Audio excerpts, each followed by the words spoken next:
সুধী দর্শক, এলাচ প্রকল্প বেনাপোল থেকে আমি মোহাম্মদ শাহজাহান। আজকে আমি আপনাদেরকে একটু জানাবো যে সবুজ এলাচের চাষ বাংলাদেশে হয় এবং এলাচ প্রকল্প বেনাপোল তারই বাস্তবতা। আমি আপনাদেরকে একটু দেখাবো যে কি পরিমাণ সবুজ এলাচের ফলন হয় একটা গাছে। প্রচুর পরিমাণে সবুজ এলাচ, এটা দেখেন ফলন হয়েছে এলাচ প্রকল্প বেনাপোলের গাছেই। বাংলাদেশের মাটি এবং আবহাওয়া এলাচ চাষের জন্য উপযোগী, তবে একটা কথা আছে যে হ্যাঁ হবে, তবে যে বিষয়টা যে উপযুক্ত স্থান, উপযুক্ত মাটি, উপযুক্ত ট্রিটমেন্ট এর জন্য অত্যাবশ্যকীয়। সেটাই আমি আপনাদেরকে একটু জানাবো যে কি কি স্প্রে করতে হবে গাছকে সুস্থ রাখার জন্যে, ফলন আনার জন্যে এবং ফলটাকে মোটা করার জন্যে। প্রথমত যে ক্ষেত্রটা দরকার সেটা হচ্ছে যে আমাদেরকে ছায়াযুক্ত জায়গা, এমন ছায়াযুক্ত জায়গা হতে হবে যেখানে বর্ষা বা শীতে বা গরমে সবসময় ছায়া থাকবে, একটানা রৌদ্র পড়বে না। বড় বড় গাছের নিচেই এমন জায়গা হতে হবে যেখানে একটানা 2 ঘন্টা রৌদ্র পড়বে, সেই জায়গায় কিন্তু সবুজ এলাচের চাষটা সম্ভবপর নয়। দ্বিতীয়ত হতে হবে এই মাটিটা হতে হবে দোআঁশ মাটি।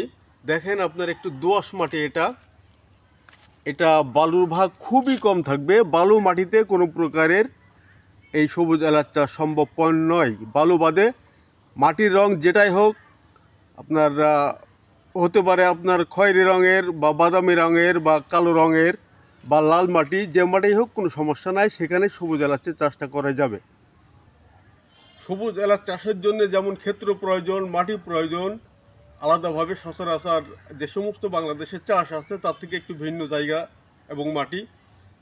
সবথেকে মূল বিষয় হচ্ছে চাষ করতে গেলে অবশ্যই চাষ পদ্ধতি অবলম্বন করতে হবে।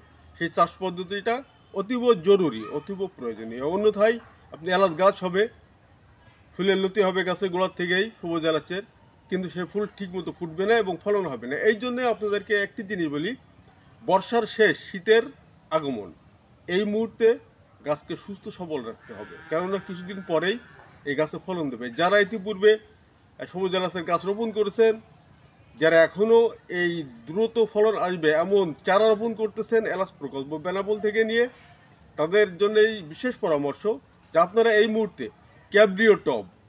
ক্যাব্রিওটব যে ওষুধটা আছে, এই ওষুধটা প্রতি লিটার পানিতে 3 গ্রাম, এইটা স্প্রে করার পর আপনি 10 দিন অপেক্ষা করবেন। তারপরে নাটিভো, এটা 10 গ্রাম ওষুধ 16 লিটার পানিতে মিশ্রণ করে বিকালে, দুইটা ওষুধই বিকালে স্প্রে করতে হবে।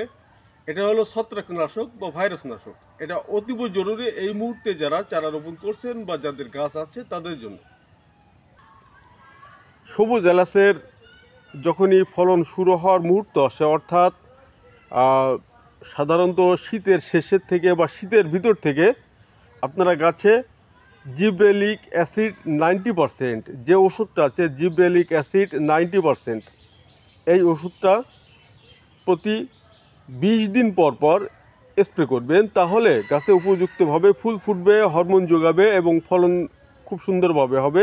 দ্বিতীয়ত আপনি সংমিশ্রণ করতে পারেন যে আপনার যেটা লিটোসিন, বাংলাদেশের, এটাও বাংলাদেশ, ওটাও বাংলাদেশি।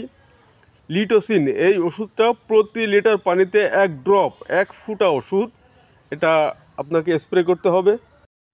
লিটোসিন এই ওষুধটা ব্যবহার করলে গাছে উপযুক্তভাবে ফুলের লতি গজাবে, প্রচুর পরিমাণে ফুলের লতি গজাবে, ফুল ফুটবে এবং ফলন হবে। সাথে সাথে জিব্রেলিক অ্যাসিডটা অতীব গুরুত্বপূর্ণ, পরিপূর্ণভাবে এই ফুলটা ফুটাবে এবং ফলনটা ফলে রূপান্তরিত করবে, ফল হয়ে।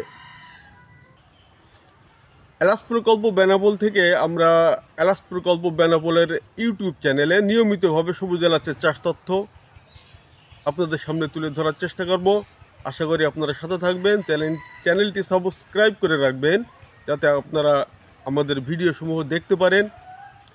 আশা করি এলাচ চাষ প্রসার বাংলাদেশে অচিরেই হবে, কেননা বাংলাদেশের আবহাওয়া এবং মাটি সম্পূর্ণ উপযোগী। সকলে সুস্থ থাকুন, ভালো থাকুন, আল্লাহ হাফেজ।